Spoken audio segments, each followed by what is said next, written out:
Right, well, good evening everybody, and welcome to this extra meeting of OREF. This came about as a result of long-term relationships that we've had with Fergus, who we've known for a number of years in various guises, and the opportunity came up that Fergus was up through the council's good auspices for a series of meetings, which have then led into a whole number of people meeting Fergus and Anna, and so we thought it was too good an opportunity to let pass us by to hear what is going on with NESO, the National Energy System Operator. Fergus will explain what NESO is and what's been going on, and I think we've got a chance to have a question and answer at the end. But I have to say, from the conversations we've had already today, and going back a little while, I'm really, really encouraged by the work that NESO are doing, because they have come to listen, come to hear what's going on and to understand what's happening. So rather than some of the slightly more, shall we say, patronising approaches we've seen in the past where people have come to tell us how the world's going to be, this has been really encouraging to hear people asking about the experiences that we've had, and indeed working out how those experiences can help shape the energy system of the future. So I think it's very timely. I hope I've not overset you up there, Fergus, but there we go. So I'll hand over to Fergus, and then time for Q&A at the end. So, push the button. Thank you very much, Neil. Really appreciate that introduction, and yeah, it's been a fantastic day. We came up this morning, and it's been a real whirlwind meeting all sorts of people within the energy sector in Orkney. It's been a fantastic, amazing amount of insight just in a single day, and really pleased to be able to come and speak to the wider audience of all you folks who are interested in the energy system in Orkney. I'll introduce myself, and then I'll ask, ask Anna in a little while to come up and introduce herself, and give you a bit of an insight into the rest of the team that we're building in Scotland. My name's Fergus Tickell. I'm the RESP manager in Scotland. I'll explain some of these acronyms as we go along, but RESP is Regional Energy Strategic Planning Team, so I'll explain where that fits into the whole issue of strategic energy planning within NESO a bit later on. I've been in this job for about 9 months. I've got here by quite an odd and circuitous route, I suppose. I was brought up in the West Highlands in North Argyll, went off to university to become an ecologist and got involved in sustainable land management, which got me into community hydro before it was fashionable, I guess. And since then, I've worked in a number of areas of renewable energy at different technologies, different scales, different parts of the world.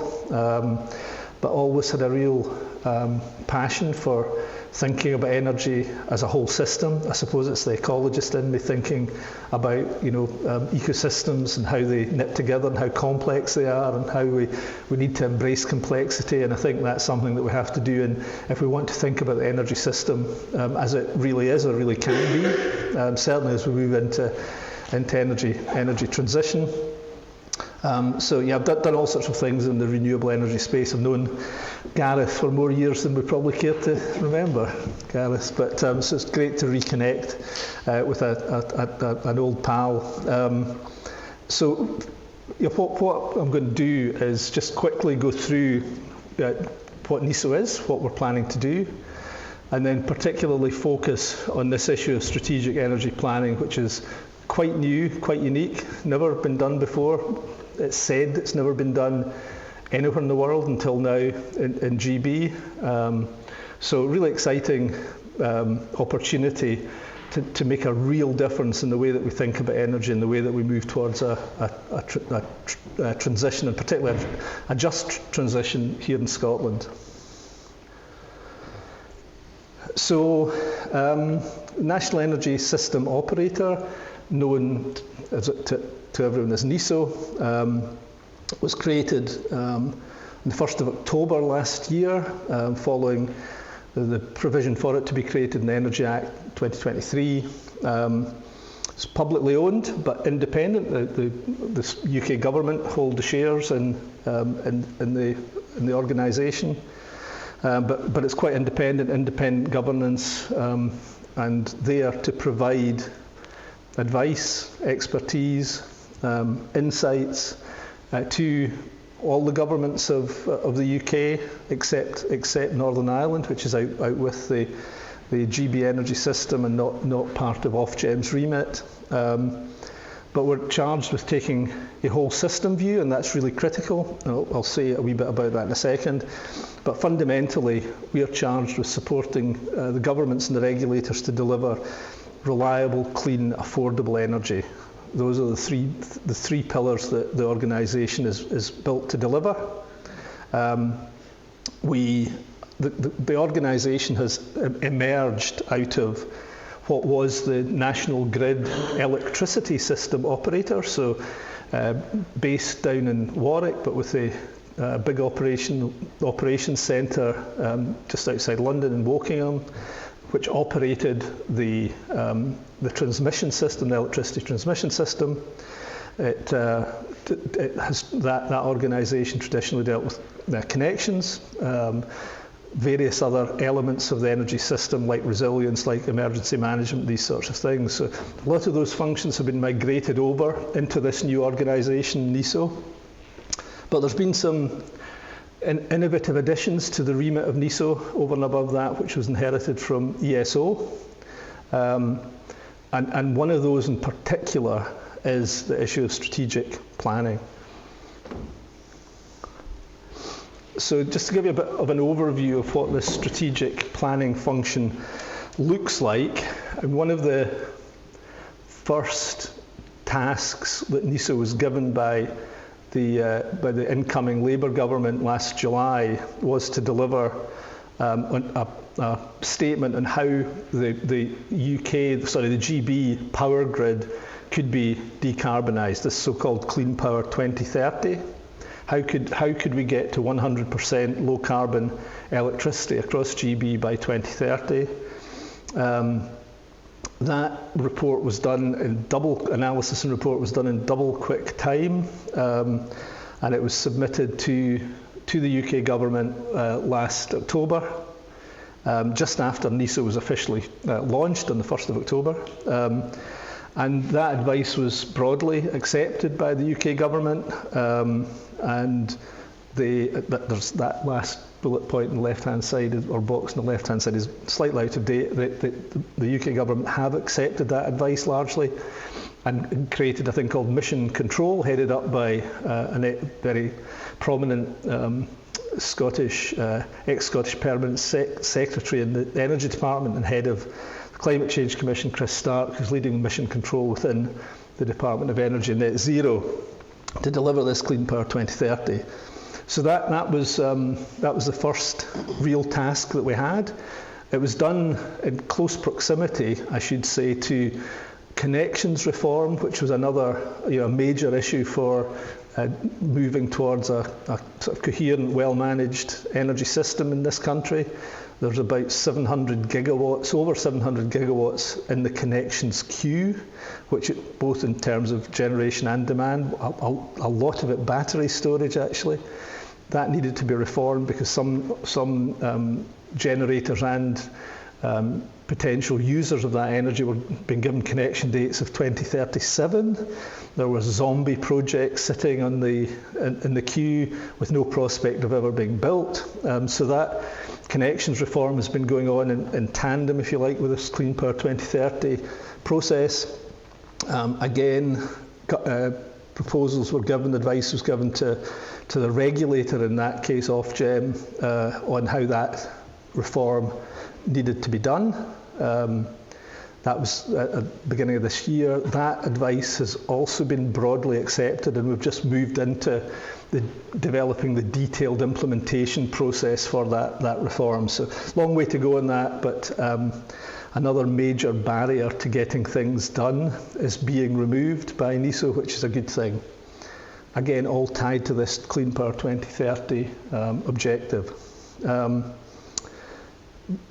But then thinking a little bit further ahead and where what we're doing now around strategic energy planning, we have a specific directorate within the organisation that is delivering this planning process. It's got 3 pillars, and apologies, more acronyms here. The SSEP, the Strategic Spatial Energy Plan, is a process, and the methodology for doing this has just been published actually in the last few days. It's an attempt to break GB down into a number of zones to identify where large-scale generation of electricity is going to emerge, where the demand centres for that electricity are or will emerge, and what infrastructure will be required to join those areas up. It sets out a map of where these assets need to go, and it's focused very much on, as it says there, a kind of optimisation exercise in terms of cost, environmental impact, and community impact. No small challenge, and we've got teams working very closely on things like strategic environmental assessment requirements, on community and societal impacts, and so on. Now, tied into that is another plan called the Centralised Strategic Network Plan, CSNP, and it's really much more of a blueprint of where the pylons are going to have to go, where the power lines are going to have to go, this new transmission infrastructure to move high volumes of electrons from where they're produced to where they're going to be used. So very much a blueprint, lines in a map, if you like.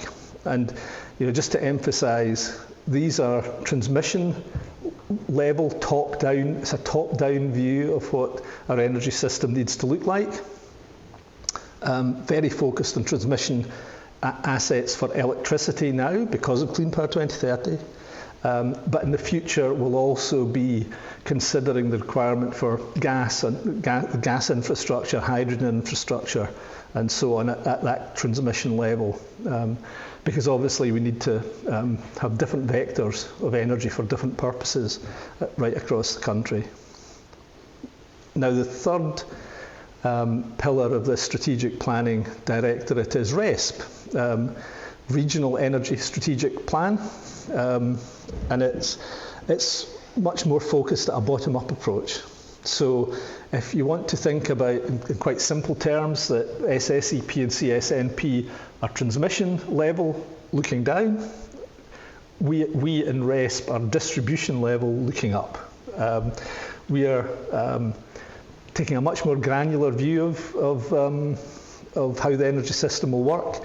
It will be very much whole system, and when I say whole system, I really do mean whole system. So we'll be looking at electricity, gas, hydrogen, district heat networks, transport decarbonisation, industrial decarbonisation in clusters and in dispersed sectors of our industrial activity.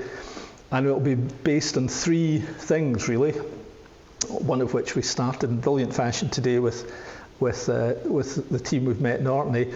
Stakeholder insights, speaking to a lot of stakeholders, local authorities, key parts of the economy, the DNOs and the GDNs, of course, as well. In Scotland, the Scottish Government very much a key stakeholder, but lots and lots of stakeholder insights is how we're going to build up this view of what the energy system needs to look like. But we'll also be looking for data and modelling from different entities who've got that information and that we can use to have a really clear whole system view of what the energy system needs to look like. And I'd also say that personally I'm taking a slightly broader view of whole energy systems because there is a major nexus between energy and water. And so water to me also forms a key part of our energy system, and we need to understand that as well. It's actually not such a huge problem in Scotland. Still a problem in some parts, but a really major issue down in the south of England. So a little bit more detail of what these RESP plans are. It's a slight misnomer because we've got a Scottish RESP and we've got a Welsh RESP, and we've got 9 RESP areas in England. I've been joking about the first win we've had in RESP Scotland. When Ofgem first produced a consultation map of where the RESP areas should be, it left out Orkney and Shetland altogether. So the first victory is getting them actually on the map, which is pretty good. So yeah, we've got a single RESP in Scotland, and my colleague Anna Poulter will say a few words in a second about how we're going to be dealing with such a large, complex energy environment, complex topography, complex demographics, and so on. So that's where each of these RESP areas will be operating, working very much in a hub and spoke model. So we will have a hub that are custodians of consistent methodology. That's set out in the third point on the right, the why. We need consistency of methodology to ensure that we can compare plans from the electricity district network operators, the gas distribution network operators in a consistent way, making sure they've got consistent planning assumptions and so on. That central hub will also be the custodian of data and modelling, but with lots and lots of autonomy in the different RESP areas to reflect the unique characteristics of each of those areas. For example, there is virtually nothing similar between the energy environment of Scotland and Greater London. They're very different places as far as energy is concerned. We're going to be place-based. We had some really good discussions at All Energy with Gareth and again today with the wider team up here about the need for us to understand your needs, not for us to make assumptions about your needs, not for us to impose what we think you need, but to genuinely get your needs, the context of your energy system, your energy ambitions, and how you think they can be delivered, that we can then build into our plans. Our plans want to drive investment. I'll say a little bit more about that in a second in a slightly different context, but we want to work with all our stakeholders to ensure that the plan that we produce, and it'll be an ongoing plan. Well, I'll say a little bit about the timescales in a second, but we'll be producing a plan 2027, the first one. That will be fundamentally important to support investment in networks by the district network operator. So in your case here, SSEN. We want to ensure that local areas get the energy infrastructure that they need to meet the ambitions you've got, where it should go and when you need it by. That's what we want to try to deliver for the people of Scotland. I mentioned the consistency issue, and then there's that whole system issue. Again, can't emphasise this enough. It's that they're planned in a joined up way. There's proper attempt to optimise the energy systems, the different parts of the energy system, to ensure that a system is delivered that best meets the needs of local people across the country. And then there's the who. Well, we're regulated by Ofgem.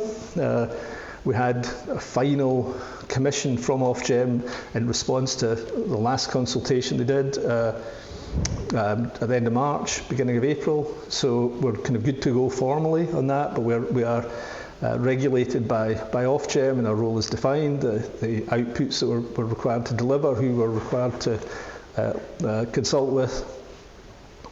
We'll do the delivery. We're been asked by Ofgem to put in place a strategic board in each of the RESP areas. So in Scotland, there's some prescription about who will be members of that board. We will have a representative from the Scottish Government. We'll have a representative from each of the DNOs and GDNs. So three of those. We'll have significant representation from local authorities, because we do see at that local level support for the local authorities, local heat and energy efficiency strategy is going to be important, or where locally energy plans are being developed. We'll also have other key local actors on that strategic board yet to be defined, but I would imagine it would be organisations representing, for example, community energy, those sorts of representations. And then supporting the strategic board, who will have oversight of my work in Scotland, the team's work in Scotland, and will have they will have a sign-off duty of the final plan that we produce in 2027. But there will be a series of working groups supporting that strategic board, directed by us, and they will be a combination of function and theme. So we could have, for example, an island group. In fact, this was mentioned in the Ofgem consultation response I just alluded to, that is the kind of working group that we might choose to put in place, and in the Scottish context we will choose to put it in place. But there could be other working groups like financial sector expertise, academia. There's a number of them that we need to work through and work out who will be represented in these boards. So it's really exciting times. It's incredibly an incredible opportunity to do something really special from the bottom up. And I certainly am really enthused by it. We've got an office in Glasgow. It's the first NESO office outside the centre, which is great. It's populated by a whole range of different parts of NESO. So a good access point for wider dialogue. And at that point, I'm going to just ask my colleague Anna to come up and introduce herself, and she can introduce you to the rest of the team that we've already got in place in Glasgow. And then we'll finish off with a bit more detail around what we're doing right now. Hi everyone, thanks for having us. It's really great to meet you and to represent the wider Scottish team here today, and just to help you put some faces onto names that you hopefully will come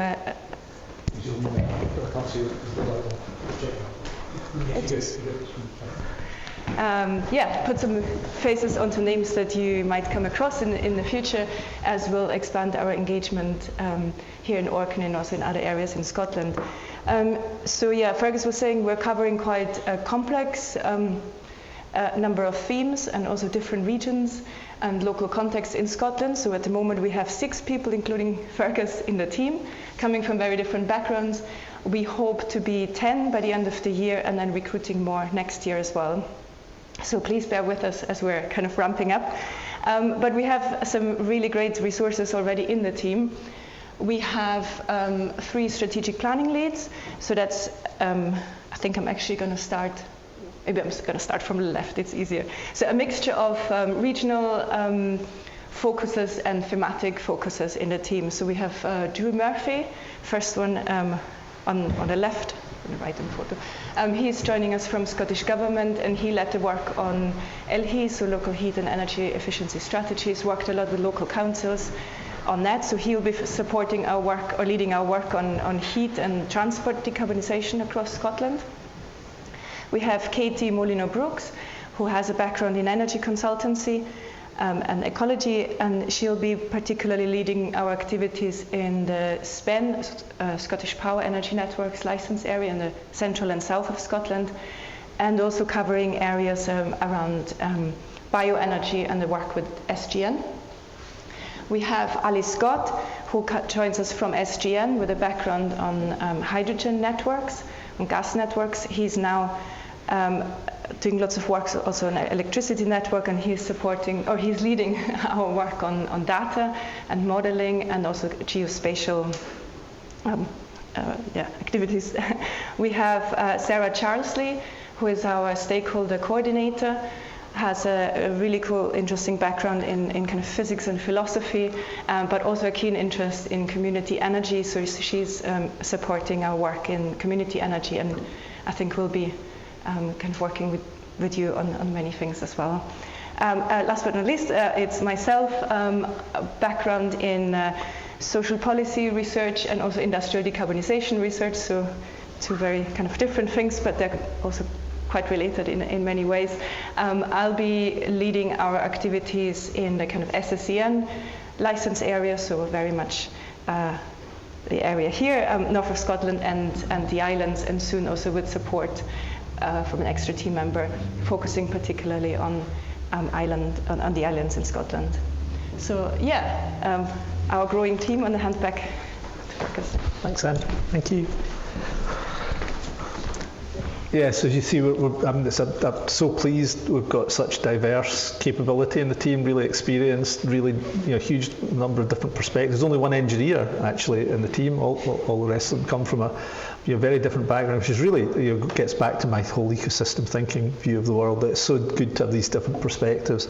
And as Anna said, we'll be expanding the team very quickly. In total we've got over 50 people already in the Glasgow office, and that's going to increase over the months as well. And as I said, I think briefly this afternoon, there's people from connections, zero carbon operability, resilience, all sorts of folk in that office that cause it to be a really energising environment to be working. And people actually do go into the office quite often, which is great. Just to sort of wrap up a couple of things, what are our RESP outputs going to be? So 5 prescribed by Ofgem. This is what we are required to do, will be required to do under our licence. So we've to forgive the permanent use of the word regional here. It's Ofgem's word, but as I said, it's a Scottish RESP, it's a Welsh RESP. But we are required to put in place a context, a regional context, as Ofgem have decided to call it. This comprehensive view of conditions and priorities, and drawing on embedded data sets, embedded regional engagement data sets. And I think crucially, and going back to some of the concerns that folk have mentioned during the course of today, this is going to reflect rather than supersede local ambitions. It's about local ambitions. What is required? What do the people of Scotland want from their energy system, and how do they think we can deliver it? We're going to develop pathways. It's a pathway approach to strategic planning, and it's going to be very spatial. A lot of what we're going to produce is going to be spatial. It's going to be based on GIS and to a large extent transparent, open portal GIS, so that individuals, local authorities, industry, everyone will be able to access in a transparent way the work that we do. We'll be putting in place a single 10-year pathway in the first RESP, with multiple branches out after that to 2050, and then at sufficient granularity for local network planning by the DNOs and the GDNs and others, actually, where you maybe local authorities thinking about district heat networks, for example.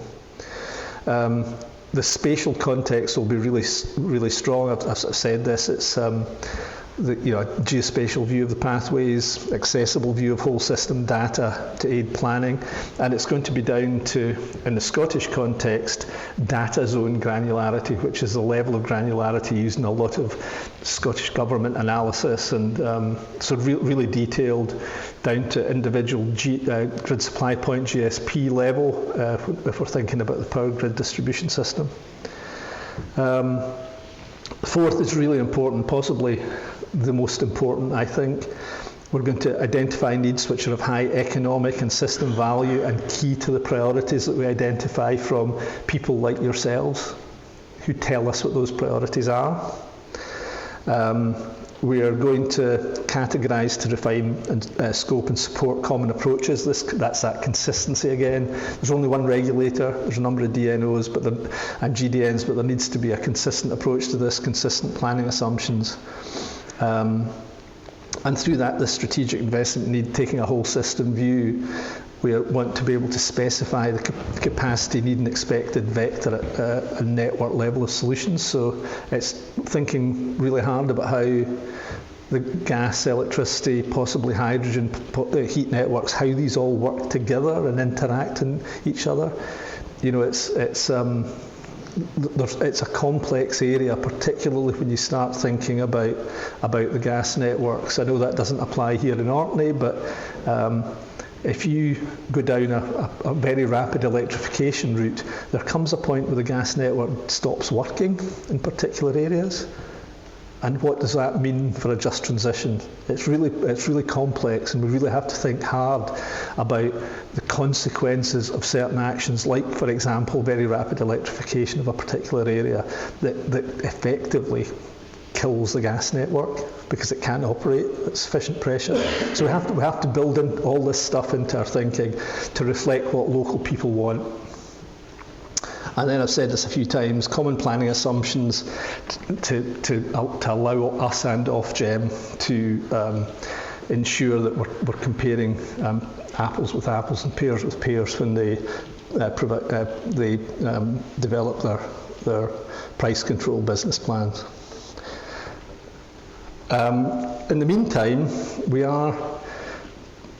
been asked by Ofgem to deliver transitional RESP, or TRESP. Standing joke, everyone thinks it's a dinosaur, or thinks of a dinosaur.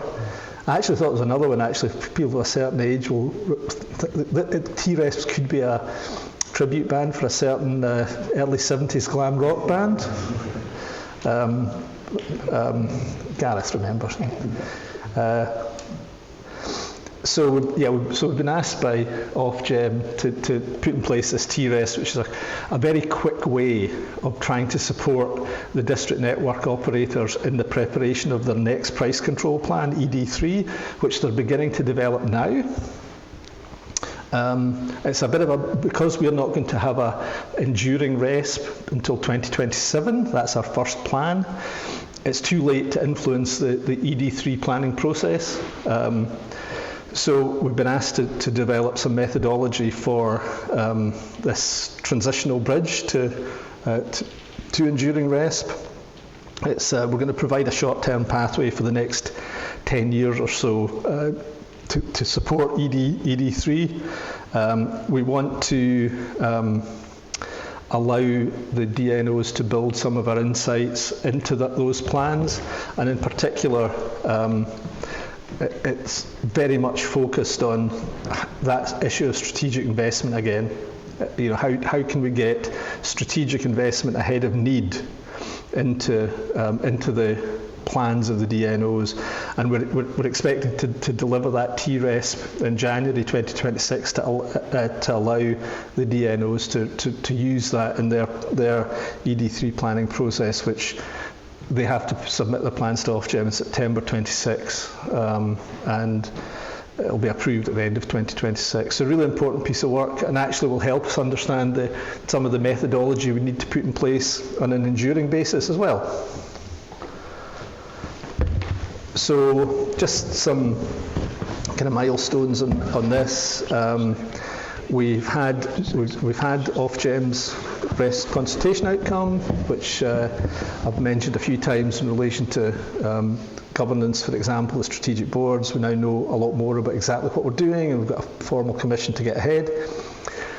As part of the TRESP process, but also as a formal way of starting to engage with stakeholders, we've been doing a lot of that already over the last 6 months or so. Ofgem have asked us to set up forums in each of the RESP areas. We held our first forum in Scotland at the end of March. We're having the next one on the 26th of June, and I've undertaken to make sure that the various folks up here that we've been speaking to in the council, and Neil and Gareth and co, all have sight of that and can cascade it down to whoever may want to attend. It's an update on TRESP, an update on where we are more broadly with the RESP process.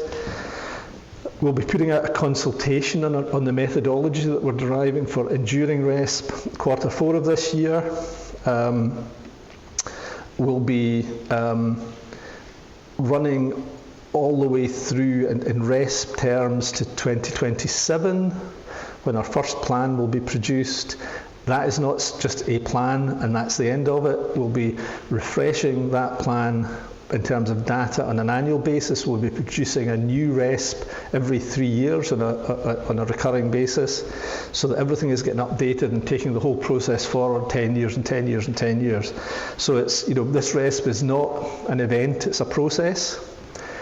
I should also say there's a couple of references to SSEP timelines on that slide. The SSEP is a bit ahead of us in their planning, so they're expected to produce their first plan by the end of 2026. The consultation on SSEP will probably come out in Q2 next year. And that'll be a really important moment. We'll have a really clear view of what SSEP looks like and what we have to build into our planning from that transmission level view down towards us in RESP. And it's really important for us in Scotland actually, and particularly in the islands, because there is a lot of interaction and interdependencies between the transmission network and the distribution network, and also the creation of demand on the islands as well. So we'll be taking a lot of kind of cognizance of what's in SEP and how that translates into impacts on RESP. And then just finally on TRISC, kind of busy slide this, but it's an important one I think for those of you who I hope will be engaging in the TRISC process over the next weeks and months. I won't go through this in detail, but I'll share the slides obviously afterwards. But fundamentally, we've got a fairly clear view of how we want to deliver TRESP over the next, up until quarter 3 this year, with the aim of publishing 2026. That's TRESP, all about strategic investment ahead of need, which is so important. We're really aware that in the past, when Ofgem have had only a remit to protect the customer, they now have a net zero remit, and they now have a growth remit. So there's a real reticence to allow the networks to build network ahead of need because it could lead to stranded assets.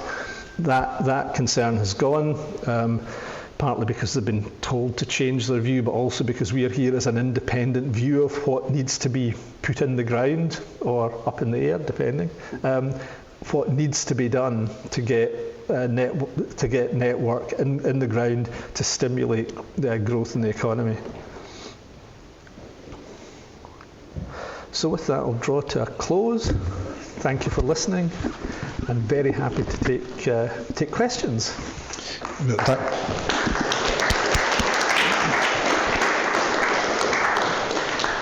Thanks, Fergus. So yes, has anybody got any questions on any of the stuff that we've just heard about before we get into it? Martin, how did I guess? Go for it. Hi, Martin Lee. I'm a retired hydroelectric engineer, so I know a wee bit about Orkney network. But the question I'm going to ask first off is about geographic diversity for wind farms. What are you doing to take account of that? Because if you looked at your map, half of the UK is in Scotland, and when it's blowing a lot of wind in the north of Scotland and nothing down in the south of England, we've got a lot of power to move south, and I haven't seen how you're planning to deal with that. That's not my only question, but if I'll let you answer that one first. So that's really what SSEP and CSNP are for. So that is how do we get large volumes of electricity from where it's generated, which, as you rightly say, is predominantly going to be in Scotland, both onshore, continued onshore wind development. There's aspiration to get to 20 gigawatts from just over 10 at the moment. And then there's all this offshore wind that's already operational and a lot more to come. So the SSEP, CSNP strategic plan is about the bulk movement of that power to the south where the demand is. Yeah, sorry, I was really asking about what are you doing? If you're doing it strategically, you need to understand what the value is. What work have you done to understand what that value of that diversity is? In value, in what sense? Well, if it's blowing an even wind across the north of Scotland and the south of England, all the electricity is roughly the same value. But if the wind is only in the north of Scotland and there's nothing in the south of England, south of England's got to either import it from the north of Scotland or from Europe, and the value will be different under those conditions. You mean the cost? No, the value. The value is what people are willing to pay for it. The cost is what it costs to produce. And value and cost are totally different things. I've got you now. Cost and price, cost and value. I totally agree. Cost and price or value are very, very different things. So there's a piece of work going on at the moment on a thing called the renewable energy market. Sorry, review of electricity market arrangements, REMA, where there's a recognition that the electricity market needs to be reformed. There's a lot of debate, which you will have heard, around zonal pricing for power. It's a debate which is ongoing. We as an organisation and our markets team, not my team, and I don't have insight or oversight of what the outcome of this work is, are reviewing the implications of electricity market reform, and particularly in zonal pricing. There's a lot of debate. The generators of power do not like zonal pricing. People who have demand for power do like zonal pricing. So it's a really good question, but I don't have an answer for you. But it is a real issue that needs to be addressed. We know that power prices are the highest, and the retail power prices are the highest in the north of Scotland, where most of the energy is generated. No, they're not. I'm surprised you actually say that, because the prices are published by Ofgem every 3 months, and the north of Scotland is not the most expensive. Manweb, so Merseyside and North Wales are the most expensive. And I'm surprised you even said that, to be honest. I've brought this up at multiple meetings in the past. Okay. Right. Well, and I didn't expect you to say the same thing, to be quite honest. You know more about that particular detail. The energy cost for people in the north of Scotland is greater than the rest of the country. Not necessarily the price of the kilowatt hours itself. You're bound to have greater knowledge of that part of the market. But I mean, it's a huge debate. It's a huge debate about what people pay for their energy and how that relates to where it's produced. Do you want to go to somebody else, or shall I? Since you got the mic, just get the second one out of the way, and then we'll pass the mic around. Right. Okay. My second question really is to do with the project which is ongoing at the moment, which is a 220 kV cable from Dounreay to Finstown. And I've been to multiple consultation events, and at the most recent one or two anyway, SSEN have admitted that the demand is more than what one cable will be able to accept. So we will need a second circuit. Yet they're refusing to put in the ducts while they're digging the trenches across Orkney. If they put the ducts in, we could get a second circuit without digging a lot of Orkney up again. And it's a particular part of Orkney that it's crossing, which is quite high in tourism value. And to me, that's just a failure of planning. So there's no other way to say it. It's a failure of planning. They know that there's more capacity required, and they're not even putting the ducts in, which cost very little compared to everything else. Yeah, actually, we saw it today. Actually, Neil kindly took us to the site and made exactly this point. It's first I've heard that this is this is a case, but it's a useful insight for us to have. Come here. It's one of the points that we were raising, Martin. We'll talk a little bit about some of the other things that came up. Was this issue that there is this intention now to start putting in capacity ahead of need, and it's great that it's now being considered, but it's really annoying that Ofgem were directed to do that in 2010 by the Societal Environmental Guidance notes, which Chris Huhne, remember him, he issued to Ofgem, which basically said allow investment ahead of need. And here's a classic case in point where, because there's no business case for putting in a duct, the ducts or the additional ducts, they don't get put in. I think, like you, I think it's absolute madness. Yeah, I mean, I'd like to think that now that we have for the first time, it's only been active for a few months, I'd like to think that now we have got this independent strategic planning process, that those sorts of issues could be avoided. I can't really comment on the specifics of that case, having just found out about it actually. But you're right, it seems curious. Jim, I think you got the mic. Right. Jim Leach. I used to be the environmental advisor to Total, ELF and Talisman.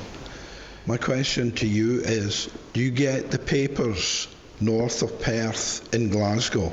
Because if you read the papers, the public are totally hostile to what you're doing, and you're not taking the people with you. Everywhere you go. Pardon? Just clarify, I don't think it's Fergus. This is just the industry you're talking about. I can't hear you. I said, I don't think it's Fergus particularly. This is not NESO. This is what has been done by putting in infrastructure. Is that what you're saying? I can't hear. I'm sorry. I can't hear you. Yeah. Yeah. He's saying it's not necessarily NESO, it's what's generally being done by the industry with all of the additional infrastructure. Is that what you're saying? Totally understand that, but what I'm coming to is one of the things that you have to do is get the public behind you. And at the moment, the public are not behind you. In fact, this is a good group because we're environmentalists, but if you go out into the general public in Orkney, they absolutely think you're destroying Orkney. Yeah, well, you need to get the public on your side. Yeah. Listen, I completely agree with you about getting public on board. You know, one of the things I say all the time when given the chance is that we need to, and this is why I'm so interested in this REST process, we can't allow people to think this is being done to them.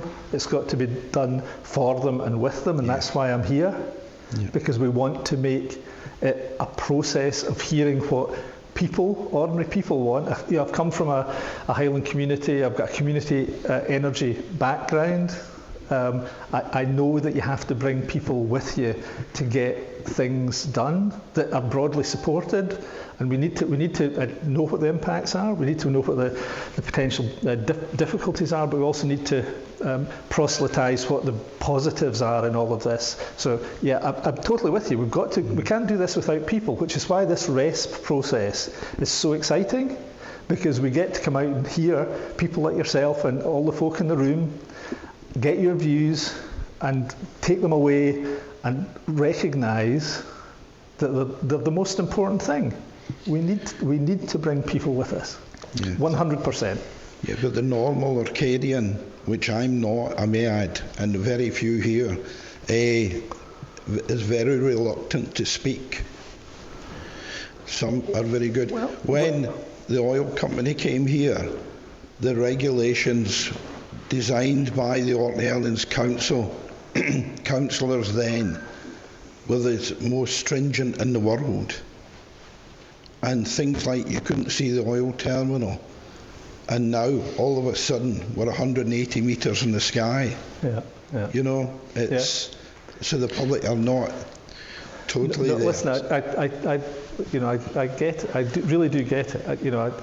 The area I was brought up in was very, very isolated, and those people who who didn't like development and rightly objected to some types of development. I mean, I lived in a village that was only mine in the Highlands. It was a very industrial place in a lot of ways, and there was lots of pressures in the community to conform as well, and as you say, not speak up in many cases. I would like to think that the fact that you've got this team of ours here in Scotland, I know we're in Glasgow, but this is the first place we've come to. Mm-hmm. This is the first visit we've done since we got the team together, because we recognise how important it is to get out to places of importance. So now that we've got this team based in Glasgow, we've got an open door. We can't talk to everyone. We can't, but we'll talk to as many people as we can and try to get to as many people as we can using kind of influential groups like this, which is why I'm so pleased you've invited us. Yes. So yeah, it's all about getting people on board. We won't get everyone on board. We never will. It would be unrealistic to think that. But we want to try to demonstrate that this process that we're going through is going to deliver value and a just transition to our citizens right across Scotland. That's my ambition for it. Thanks, Fergus. And I think the point is that that's one of the reasons for the forum at OREF. I can see 3 hands went up. So Ian was first, Nick, and then Gareth wanted to say something? So thanks Fergus for that, and a really good presentation to understand where you're going. I was really enjoyed the presentation till almost your last comment on the presentation, where you said that Ofgem are listening and that they were thinking that they were not going to take the customer first and were actually going to listen to the other side of the argument.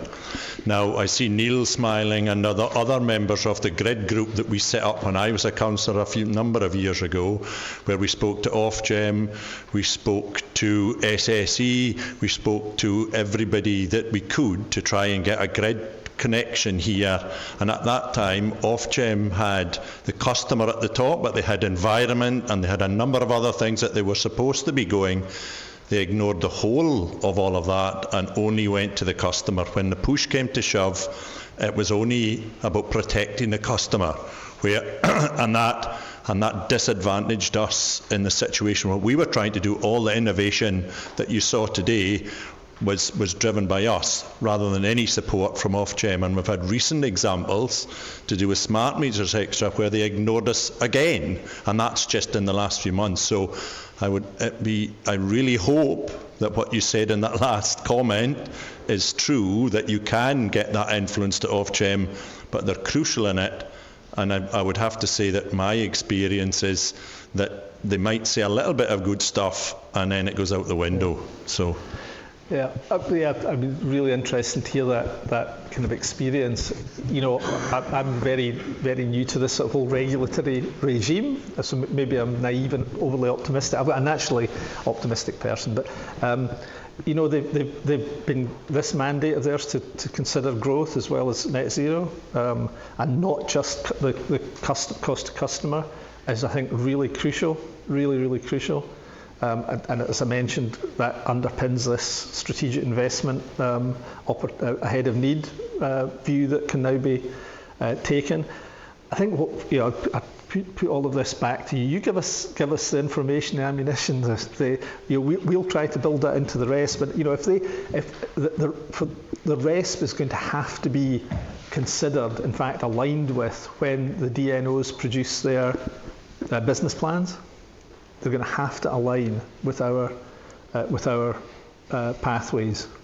Otherwise, Ofgem won't accept or will seek modification in their business plan submissions so that they do. So it's got we've got influence, significant influence, and the really important part for me of all of this is that influence can come from you through us. Fingers crossed. Hey, Nick, we'll do our best. Yeah, I think you've just answered at the end there. I was wondering what sort of technical levers you have over the DNOs, because obviously you can have a plan, but turning it into action ultimately requires having some sort of authority over, SSE. So I didn't quite catch the last part of that comment. Some sort of authority over the DNOs. It's what levers do you have available to you? What's being written into, the NESO legislation for this?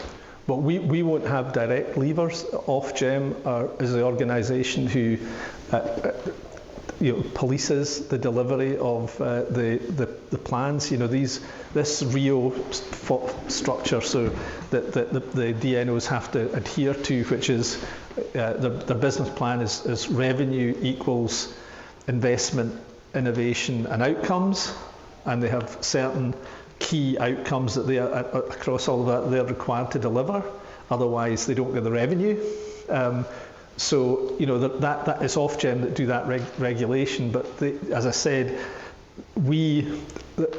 our plan will have to be used by the DNOs to develop their business plan, and will have to be alignment within their business plans with our pathways. So, and if it doesn't do that, Ofgem will take action. We don't have a direct control over the DNO's investment plans or their whole operations. That's down to Ofgem.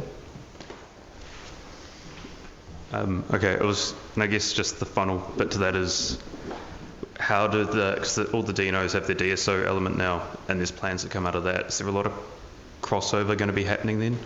from your plans to their plans? Because they'll have There will be as well. Not so much crossover. I mean, when we will be, for example, in this TRES process, this sort of fast process, we will be obviously looking at their DFES, so their distribution future energy scenarios. They produce them on an annual basis, and they use them to, in coming up to their business plan renewal. They use that to inform that plan.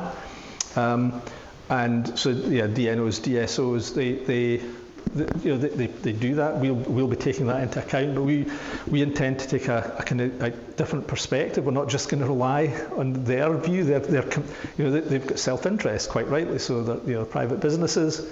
We'll be taking that independent view of what is required at that DNO level, at that distribution level, using sometimes the same insights, but maybe reaching a slightly different conclusion, maybe different insights, because we are talking to people, talking to stakeholders that they don't talk to, or maybe we're talking to stakeholders in a different way.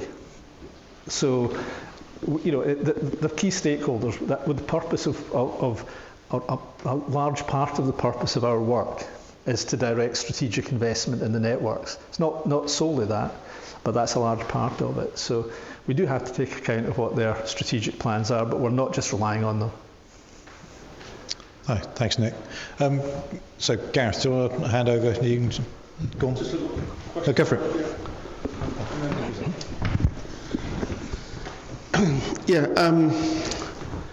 I was thinking about the second slide, the last slide, and I think it was the second one, and it was where you set out that pathways journey, and listening to the usual OREF discussion, which is wide-ranging and touched on a number of things. And I was thinking that the way it's set out at the moment is you have this kind of 10-year one pathway and then diversity or divergence or whatever.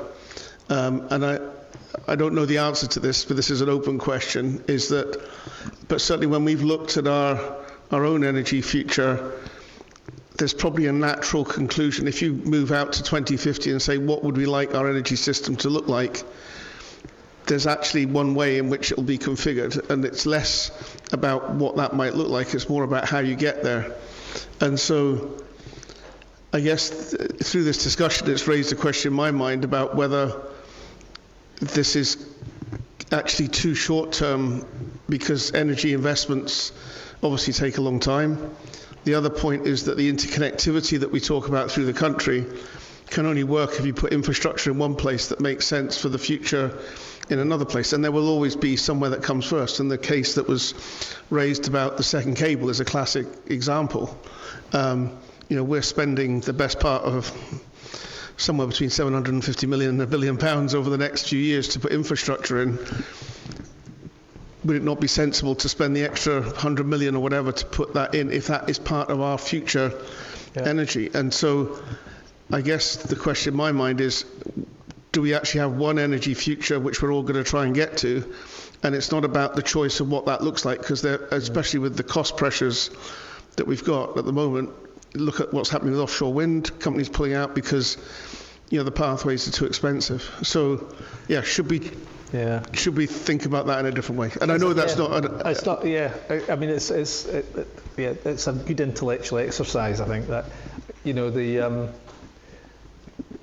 there's some criticism actually of, including from one of my team members, who didn't like FES in its old form, because it was just, that's the target. Now let's work out paths to get there, even though the target may actually have been quite unrealistic. So it's working back from a target rather than working out from the bottom up how you can do the best you can to get somewhere. There's what's the best way? I don't know. I mean, we're definitely not thinking short term here. We'll be we're doing a new RESP every 3 years, and that 10-year horizon will get pushed out, and the longer term horizon will get pushed out beyond 2050, and hopefully, we'll get closer to that kind of optimized end state that you kind of suggested. Yeah. But we don't, personally, I don't think there's much value in setting a target that's unachievable and then trying to work out how you get there. It's far better to understand what needs to be put in place to take us to a place at a specific time horizon.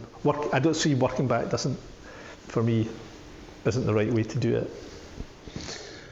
Yeah, I think I think as well as the infrastructure side, it's the jobs, the capacity, what the householder decisions that have to be made. Very often those are more than 3-year decisions, and so just with political changes, we've seen energy policy swing quite wildly in the last few years. And I don't know the answer. It's a concern in my mind that we might end up with just too much instability because the destination actually isn't clear.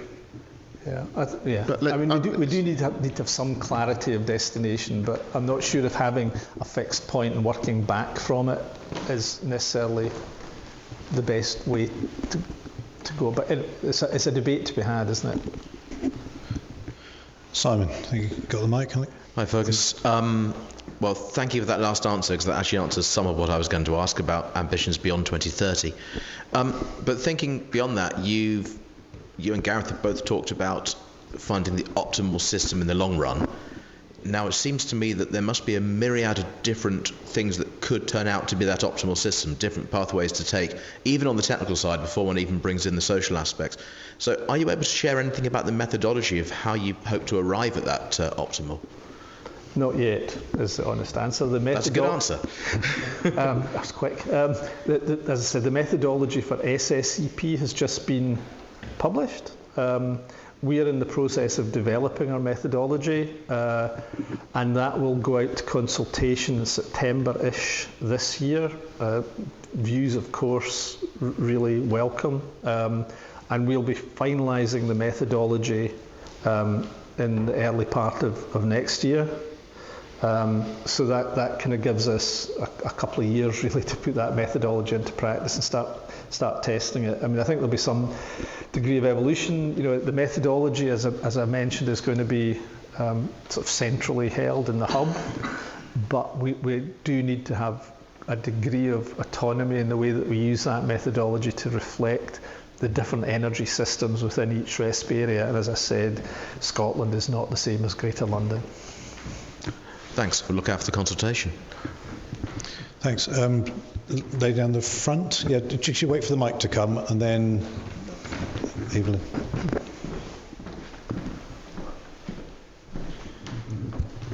Thank you. So I just had a question about the term that you use, bottom up, which relates to some of the questions earlier.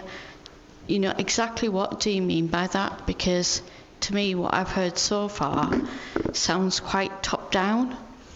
And if you are really going to give some of the decision-making over to communities, just how far are you prepared to go with that? So it's a really good question. So I think setting aside decision-making isn't really what we're talking about here, but I think I know what you mean.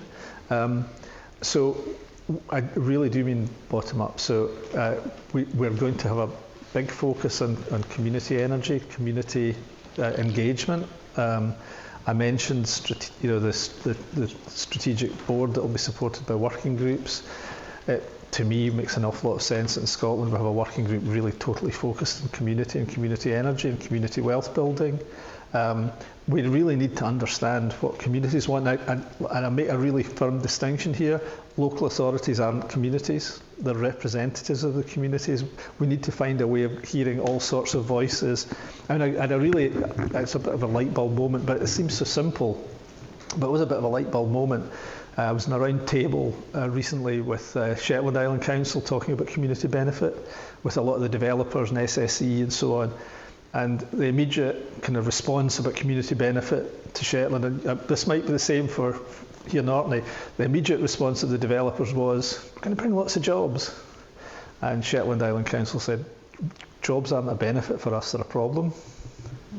Because we've got effectively full employment, and you guys coming in with massive numbers of contractors pushes up prices in the private rented sector. They push up house prices because some people buy because they're there for a period of time. You steal all our contractors who would otherwise be working for the council and other smaller local businesses, and if you don't steal them, the prices go up.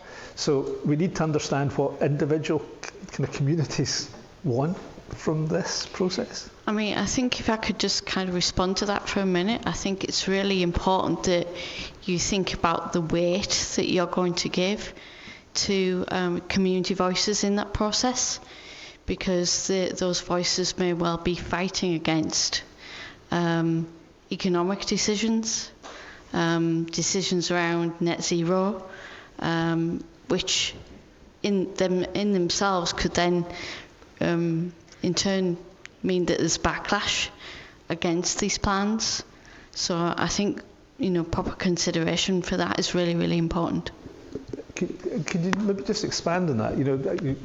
That sort of process of communities and the reaction to net zero. I mean, you touched on it a bit earlier. Yeah. So my background, I'm an academic. I'm based at the Net Zero Innovation Centre in Teesside, but I'm up here for work, so I thought I'd pop along.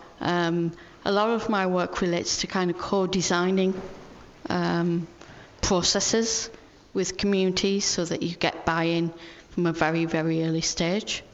But how you kind of reconcile, the voices from that process with, what Ofgem and industry and other stakeholders will want. There'll be some really, really tough decisions that could in turn mean that there's opposition to the plan.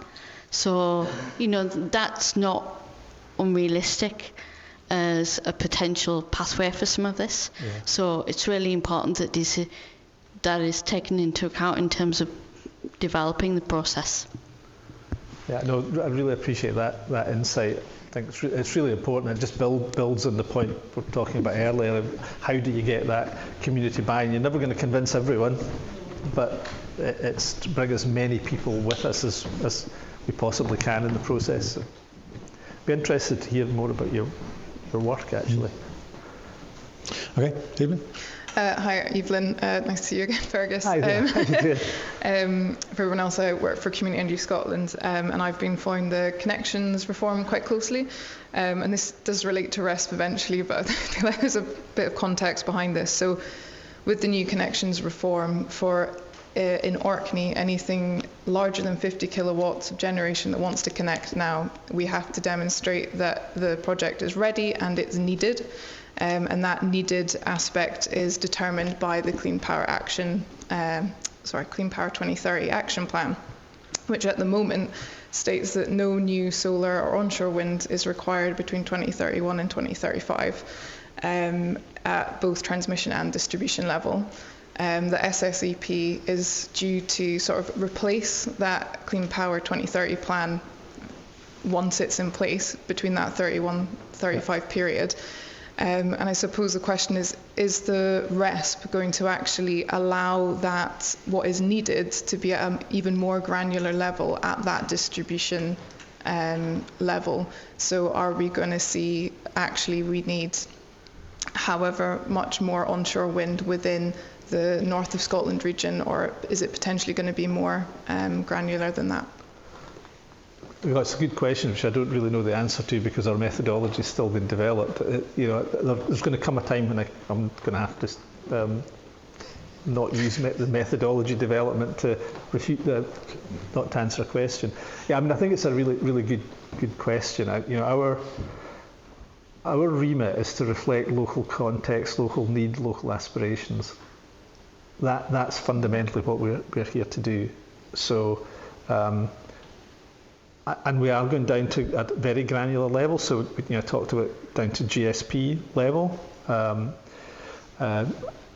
and also these data zones that are sort of statistical units that are used in a lot of policy considerations. So yeah, I mean, I think we have to be cognizant of the needs of communities and community energy groups and energy aspirations at a very local level. I can't say specifically what that means yet, but watch this space, you'll see the methodology coming out. And as you know, we want to engage very, very closely with you in the community energy sector to ensure that your views are really properly considered and impact on the outputs that we produce.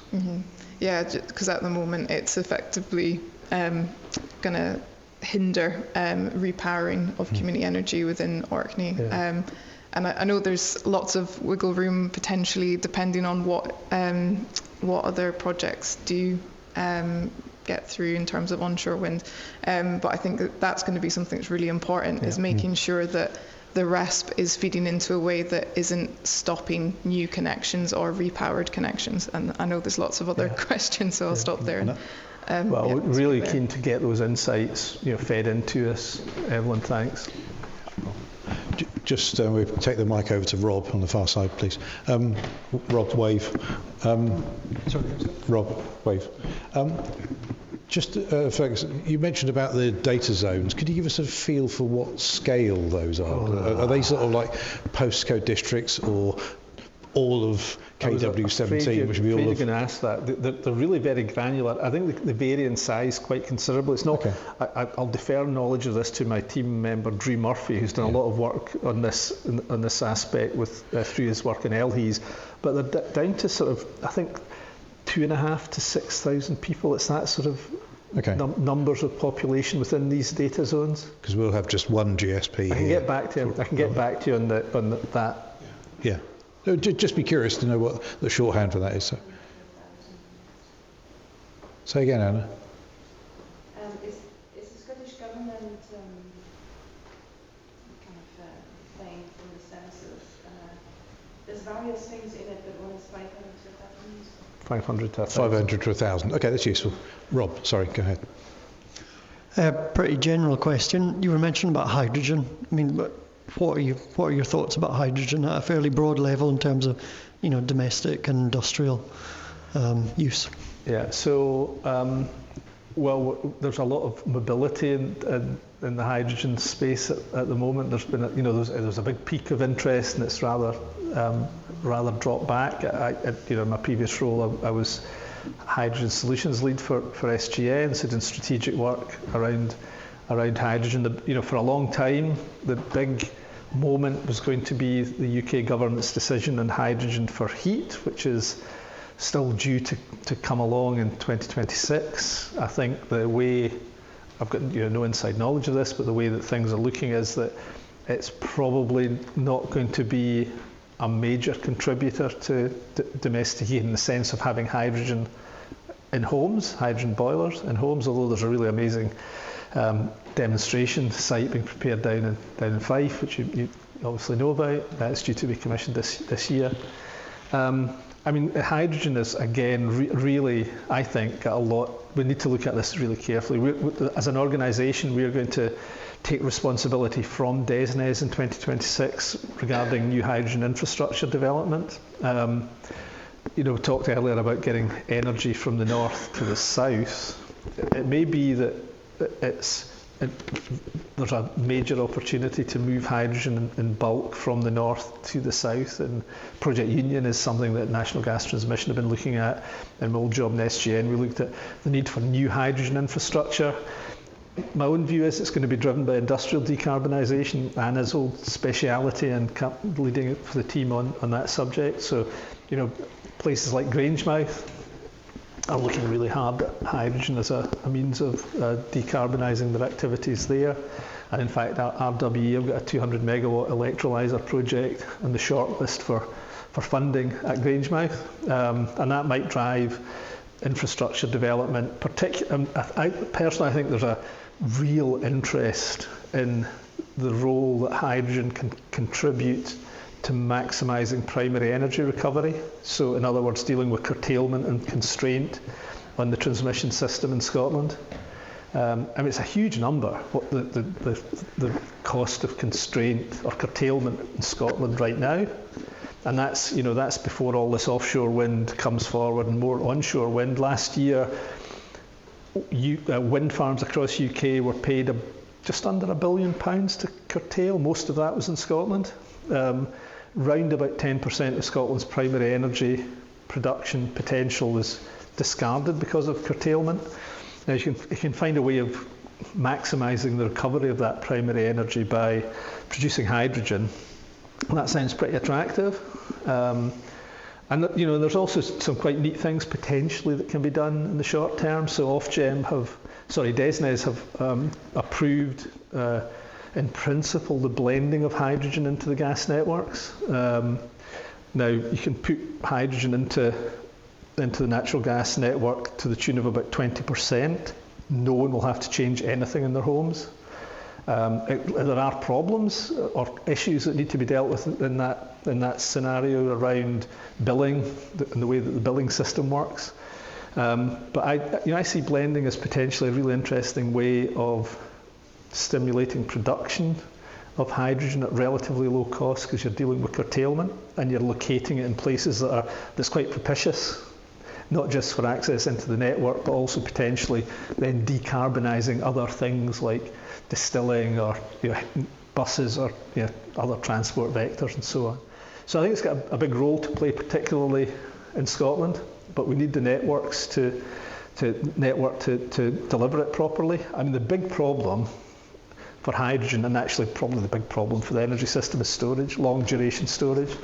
And there isn't really much long duration storage for gas in Scotland. So those networks will be needed to connect up large scale hydrogen production to those storage locations in due course. But yeah, and the other area I think where hydrogen can play a role is providing a resilient heat supply for heat networks. If we're not going to have hydrogen into people's homes, the idea of having heat networks with resilient, diverse heat sources is really interesting, particularly in the big cities, and all the big cities are looking at doing this, usually with a sort of primary heat source from, say, an energy from waste plant or a bioenergy plant, something like that. But that needs backup.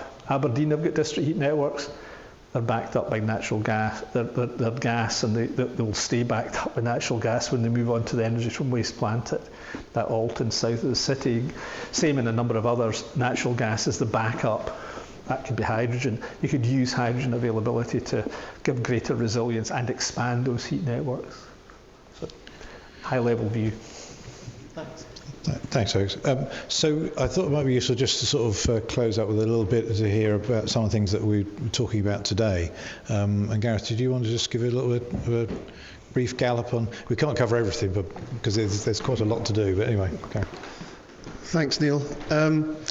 So this afternoon, a number of the organisations and businesses that are involved in the energy sphere had the chance to meet with Anna and Fergus in Stromness. And what we talked about was some of the things that have been brought up here, but actually some new things came out of this as well. And I think that shows the value of OREF as an organisation. We mentioned the importance of being able to pull together 20 or 30 people in a room to discuss this kind of stuff. And I think what's also been great is to get the diversity of perspectives that you can see in any community here, and whether we're ardent supporters or ardent objectors to things, or we're in the middle, it's important to have that discussion and debate. And I think OREF is always trying to reach out to allow that to happen.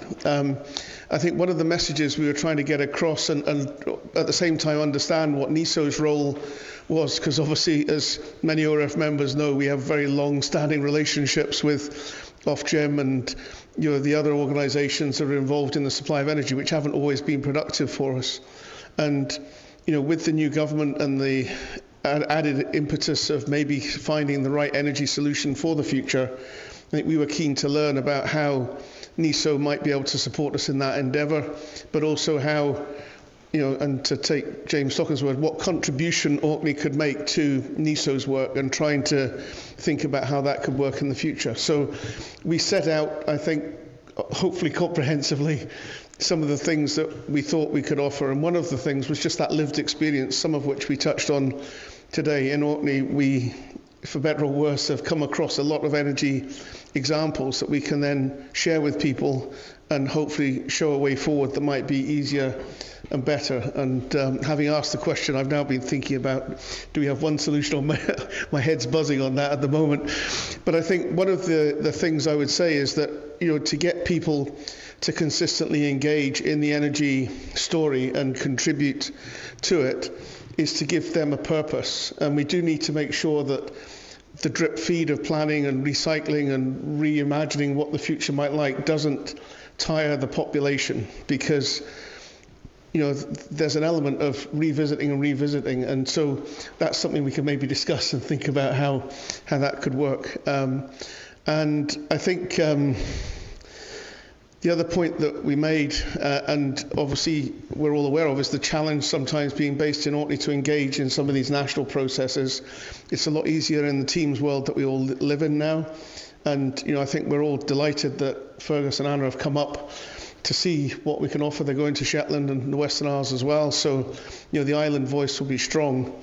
And, you know, given the capacity that we may have, we have to make the decision, as Jim said, what do we want as a community from this, and how does that work? And we need to make sure we have an open discussion and that we get maybe good data. There's a lot of emphasis on data about opinion, and I'm thinking back to some data that Neil and I have used at times, which is the UK government gathers quarterly statistics on opinions within the nation about certain issues: food, energy, health, all of these things. It's actually quite an interesting benchmark, and maybe in all the other things that we're talking about, it would be really useful to have local enough data points to be able to track people's opinion about the energy journey that we're on, because we all struggle sometimes to reconcile the different opinions. And I know that's something that we've talked about with the council as well. So at the moment we've got OREF. This is the forum where we come and debate things. So if I can move to, So just to say thanks, you know, very much for coming up for 2 days. Thank you all for coming. If you've enjoyed this, please become a member. If you're not, if you are a member, it's great to have your support going on. And you know, we look forward. This is the first conversation with NESO. It's not the last, and we expect some of those conversations to be up here again. So we definitely look forward to you coming back in the future. Thanks also to the AV guys who've done a sterling job as ever. And yeah, thanks.